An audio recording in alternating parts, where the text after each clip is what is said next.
¿Qué tal? Muy buenas noches, bienvenido a Foro Global, el programa de Foro TV especializado en temas internacionales.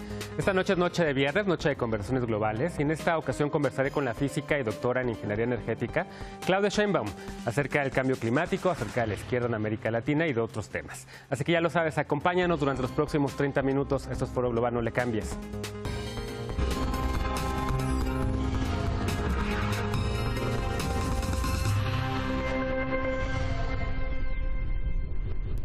Muchas gracias por acompañarnos esta noche. Hoy, como te comentaba, se encuentra en el estudio Claudia Sheinbaum. Ella es física y doctora en ingeniería energética por la Universidad Nacional Autónoma de México, la UNAM, y fue investigadora del Laboratorio Nacional Lawrence Berkeley en California.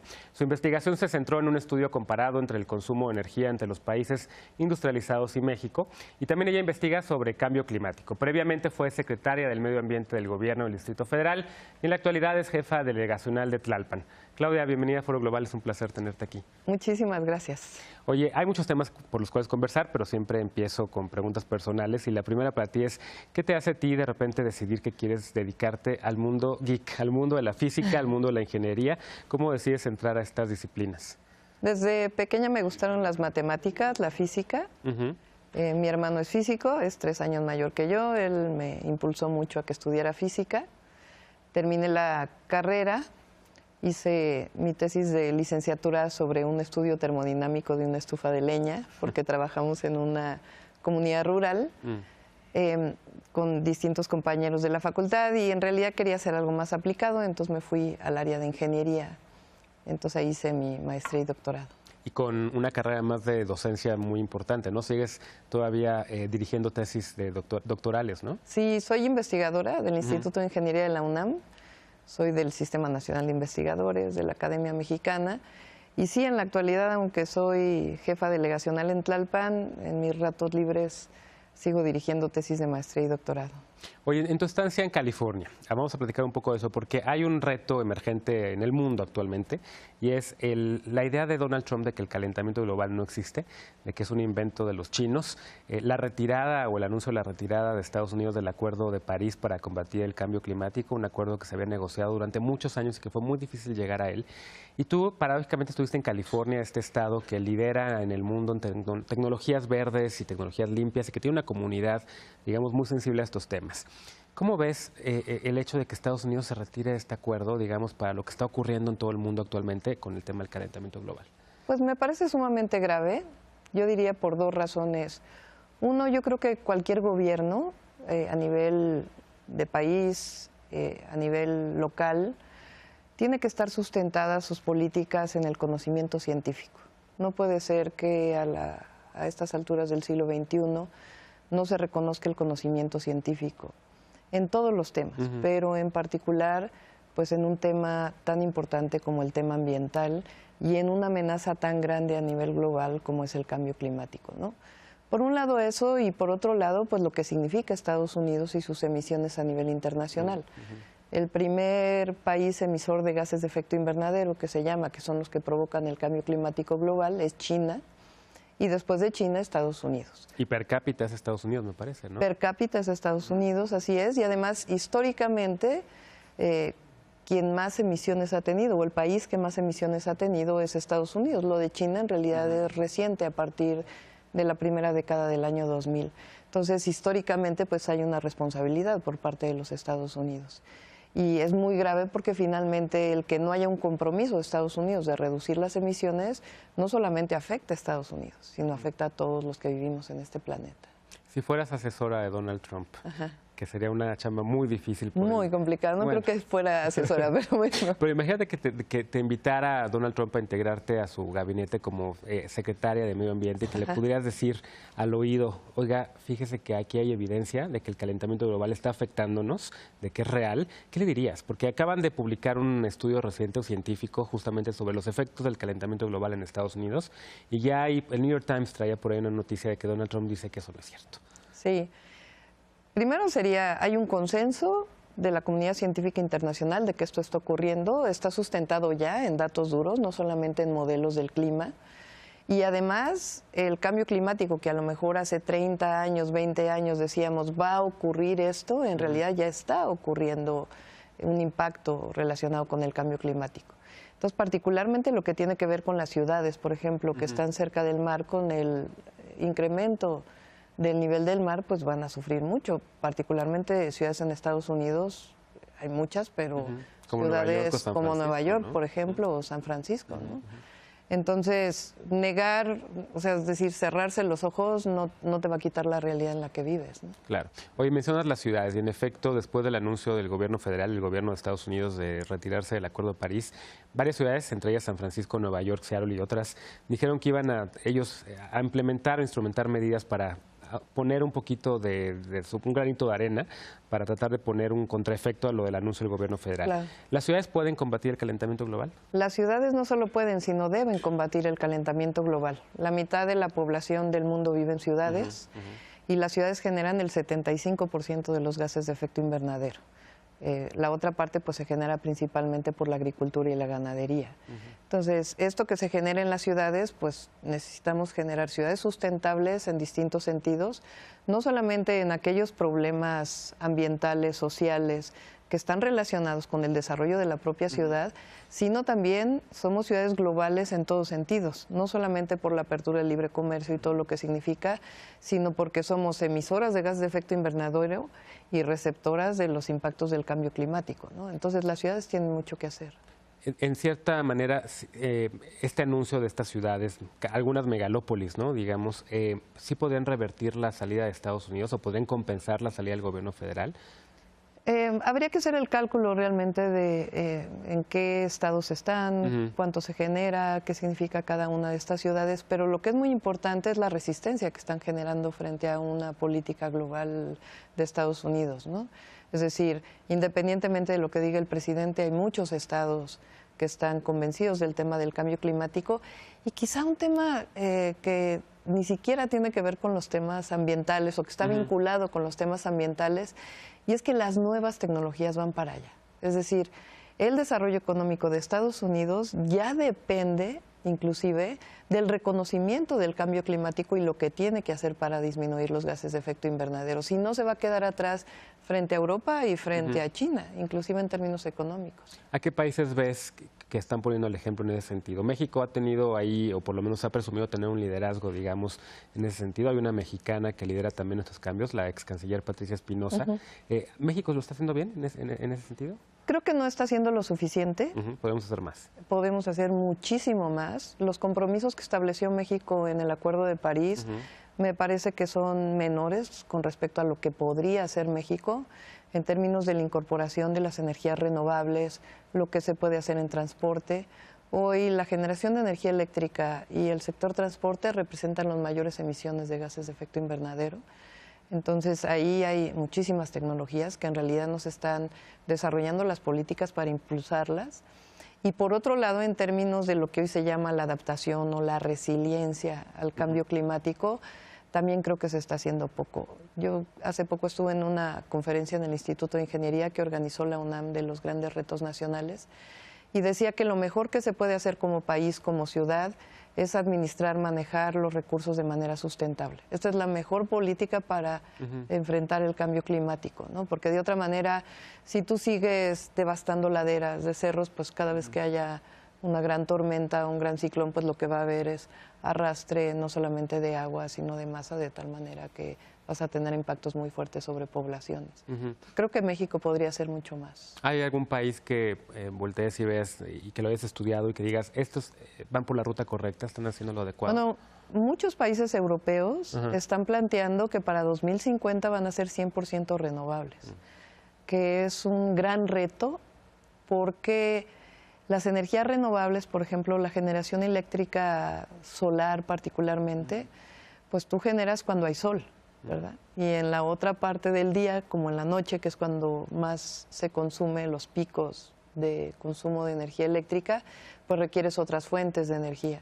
Entonces, esta generación distribuida en distintos lugares, como el sol da en la mañana y tienes la biomasa o otras fuentes de energía como la eólica o inclusive la hidráulica que te permiten producir en la noche, inclusive el almacenamiento de energía, que cuando yo estudié se decía que era económicamente inviable el almacenamiento de energía eléctrica, pues hoy es un gran tema.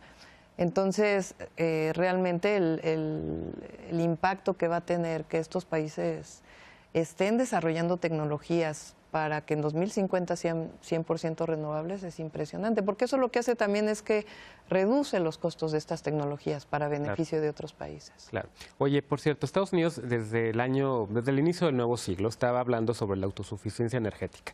Un poco pensando el ex vicepresidente Al Gore ya pensaba en tecnologías renovables, en el auto eléctrico que nunca pasó y demás, pero sí se pusieron la meta de hacer a Estados Unidos autosustentable y empezaron a explotar nuevas formas, digamos, de producir el gas natural, ¿cómo se llama esto? El shale gas. Shale gas, exactamente, con las piedras estas que son muy malas para el medio ambiente y demás. Y hoy Estados Unidos ya está en esa ruta. ¿Tú consideras que el hecho de que hoy en día Estados Unidos esté utilizando este tipo de tecnologías para producir energía va en detrimento del desarrollo de tecnologías limpias? ¿Está equivocado Estados Unidos con su industria energética? Creo que el shale gas ya mostró sus limitaciones. Inclusive hay muchos países que ya por temas ambientales han decidido que no van a hacer explotación de shale gas. Consume mucha agua, ¿no? Consume mucha agua y el problema es que el agua se contamina, porque el shale gas lo que hace es que perfora grandes profundidades y después avienta agua a presión para romper rocas y que pueda salir el gas.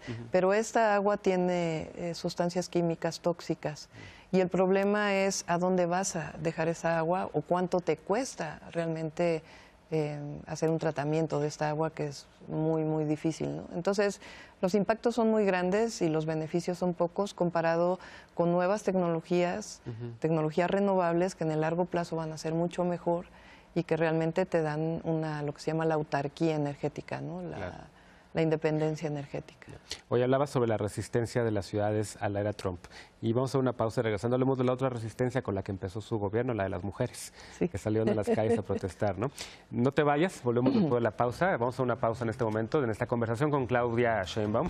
Al regresar hablaremos de las otras resistencias a la era de Donald Trump y también de otros temas. Esto es Foro Global y volvemos después de la pausa.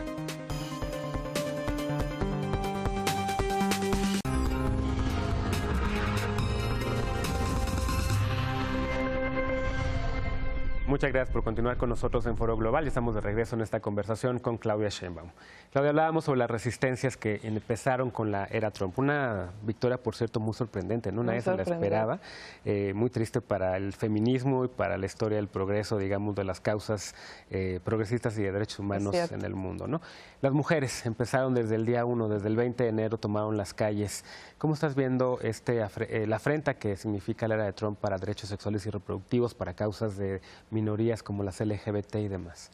Creo que afortunadamente en Estados Unidos hay otros poderes, tanto estatales como el poder judicial, que permiten que no haya reversiones, ¿no? Es terrible que haya un presidente con un discurso no solamente sexista, no solamente homofóbico, sino también racista, porque finalmente Trump entró con un discurso terrible contra todos los que somos mexicanos, como si fuéramos los culpables de la crisis económica estadounidense y no realmente los que aportan a la economía, todos los mexicanos que están en Estados Unidos.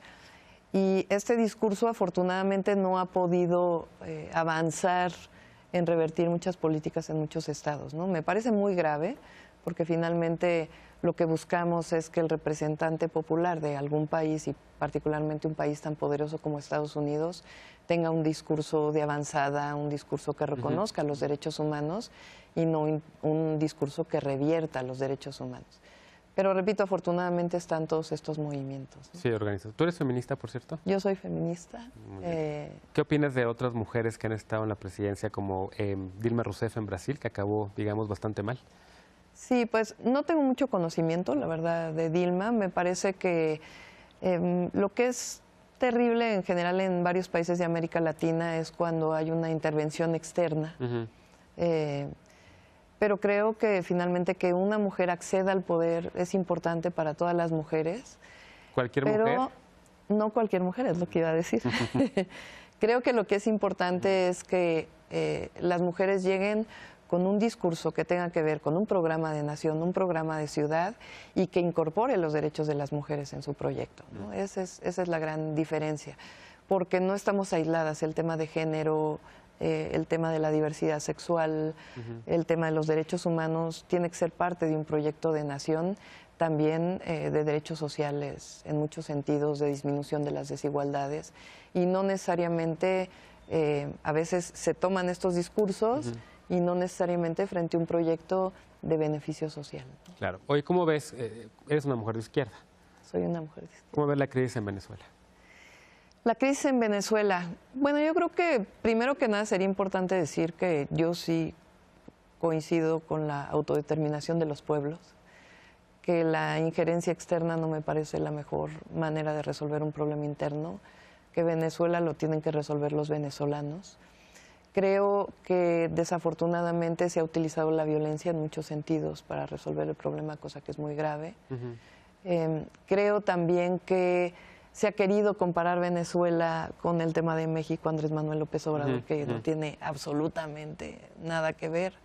Entonces, Venezuela lo tienen que resolver los venezolanos, ¿no? Obviamente estoy en contra de totalitarismos, estoy en contra de intervencionismos y estoy en contra de la violencia como resolución de los problemas sociales. ¿Abusos a derechos humanos en Venezuela? No lo sé, se ha mostrado en la prensa y si es así, pues no estoy de acuerdo. Pero también es cierto que hay abusos también de derechos humanos en muchos otros lugares, ¿no? Y que hoy pues Venezuela es el centro cuando también hay otros temas en muchos otros países.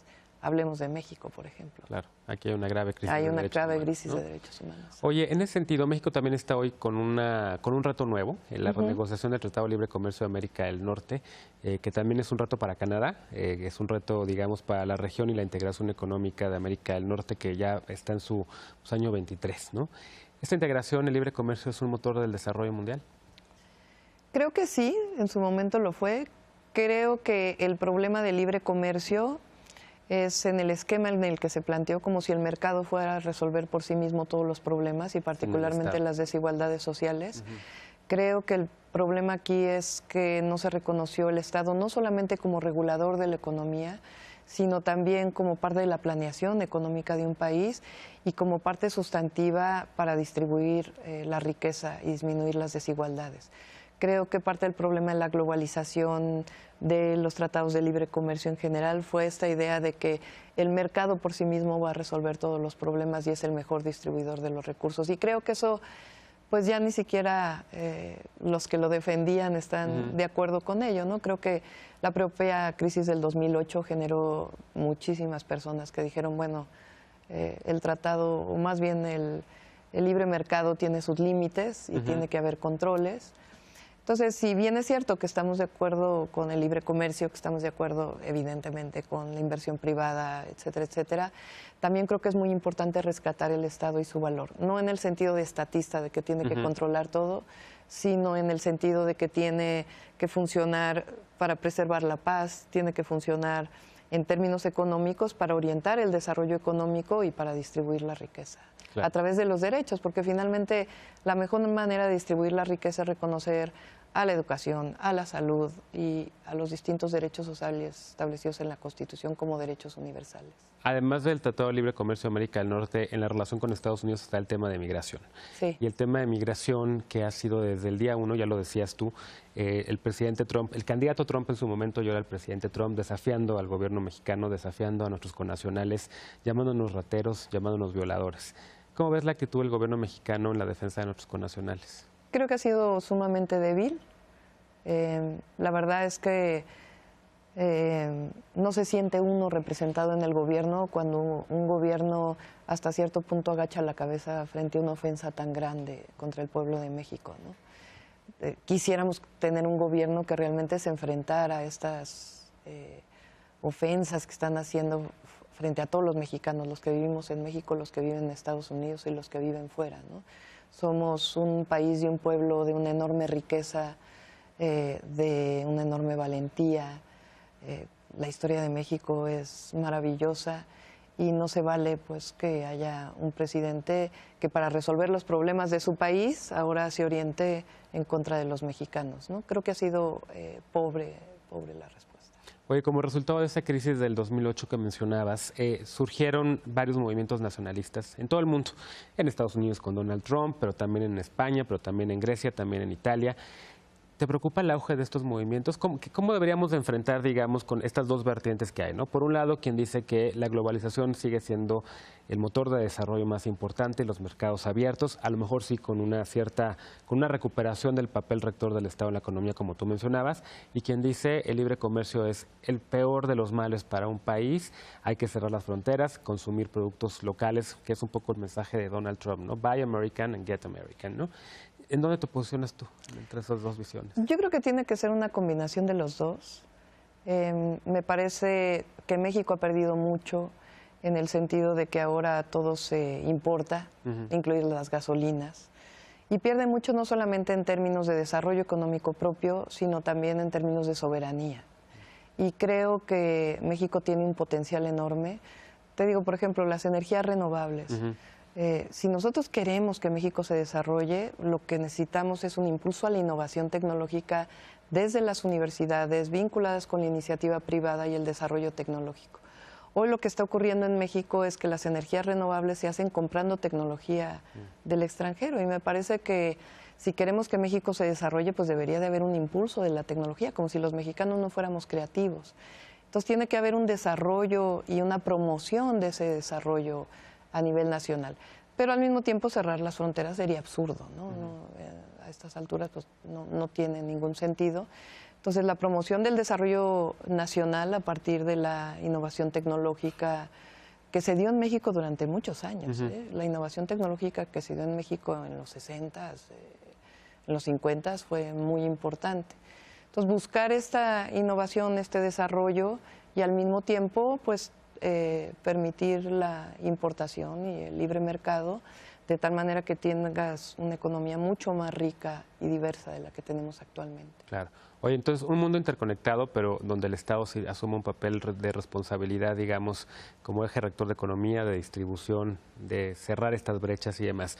Un mundo interconectado en donde instituciones como Naciones Unidas siguen teniendo un peso importante, aunque haya presidentes como Donald Trump que ya prácticamente le está recortando fondos, que se pasa el multilateralismo prácticamente por donde quiere. Y tú fuiste integrante de un panel de Naciones Unidas, ¿no? ¿Cómo llegaste ahí? Sí, fui parte del panel intergubernamental de cambio climático, inclusive ahora estoy invitada todavía al siguiente reporte. Me invitaron pues por mi trabajo sobre energía, más bien sobre energía y cambio climático y al mismo tiempo como secretaria del Medio Ambiente. Entonces participé en el cuarto reporte, en el quinto reporte participé nuevamente, el cuarto fue el que le dio el Premio Nobel de la Paz al IPCC. Y también tuve oportunidad, terminé hace 2 años de ser miembro de la Comisión para Políticas del Desarrollo de Naciones Unidas, que también fue una gran experiencia. ¿Sigue siendo Naciones Unidas vigente? Yo creo que sí. Creo que este ejercicio que hicieron de los objetivos, transformar los objetivos del milenio a los objetivos de desarrollo sustentable, ha sido muy importante en términos de dar la pauta de lo que debe ser el desarrollo a futuro. Me parece que en ese sentido ha sido importante y también creo que finalmente pues es una institución que debe preservar la paz en el planeta, ¿no? Por encima de todo. Y que sigue funcionando. Hay quien dice que es una organización costosa, una organización llena de burócratas, en donde no avanza absolutamente nunca nada, en donde llega un presidente como Trump y pues, prácticamente ve los reportes que de ahí salen y los tira a la basura y que no le importan. Creo que sigue siendo válida, a lo mejor debería reformarse en muchos sentidos, tampoco soy diplomática, no podría decirlo con detalle. De la experiencia que he tenido de cerca, creo que también hay poco conocimiento, creo que también Naciones Unidas debería difundir mucho más lo que hacen, no solamente a nivel de la diplomacia internacional, sino realmente pues a nivel de las políticas públicas que se desarrollan. Hay organismos, por ejemplo, como ONU Mujeres, que es muy importante para la defensa de los derechos de las mujeres. Organismos como ONU Habitat, que es fundamental para el tema de las ciudades. Organismos como el Programa de Naciones Unidas para el Desarrollo o el Programa de Naciones Unidas para el Medio Ambiente, que han sido muy importantes en el desarrollo de políticas y de vínculo o de dar a conocer las mejores prácticas que hay en otros países para poder desarrollarlas. Claro, hoy se nos está acabando el programa y siempre regreso a preguntas personales. ¿Qué estás leyendo? ¿Qué le recomendarías leer a la audiencia de Foro Global? A lo mejor algún libro que tenga que ver con tus temas, con temas de energía, con temas de calentamiento global, o novela, o lo que estés leyendo. Sí, bueno, hace poco lo dije, estoy leyendo un libro que se llama Sapiens, de Noah Harari, sobre Yo leí el segundo. la historia El segundo creo que está más locochón, ¿no? Pero el primero, la verdad voy lento porque no he tenido mucho tiempo, leo en realidad como 5 o 6 páginas diario en la noche y al fin de semana. Estoy leyendo un documento que se llama Mobility as a Service, movilidad como servicio, que está planteando la movilidad del futuro en la idea que me parece súper innovadora, revolucionaria inclusive, de que las personas dejemos de tener vehículo. Que ya el vehículo no sea un activo tuyo, sino que realmente los vehículos en términos de transporte público pues sean como tipo Uber o un taxi, de tal manera que tú sales de tu casa y te mueves en un vehículo que llega por ti y va a otro lado, ¿no? Claro, bici, que como siempre digo yo, mejor en bici, mejor en transporte público, ¿no? Claudia Sheinbaum, muchas gracias por este No, al contrario, muchísimas gracias. Gracias a ti por habernos acompañado esta noche en Foro Global. Soy Genaro Lozano. Te invito ahora a que continúes con la programación de Foro TV. Y yo te espero el próximo, dentro de una semana me voy de vacaciones y le agradezco mucho a mi compañera Diana Bucetich que me cubra a partir del próximo lunes. Nos vemos por acá de regreso en una semana. Soy Genaro Lozano y por lo pronto te deseo muy buenas noches.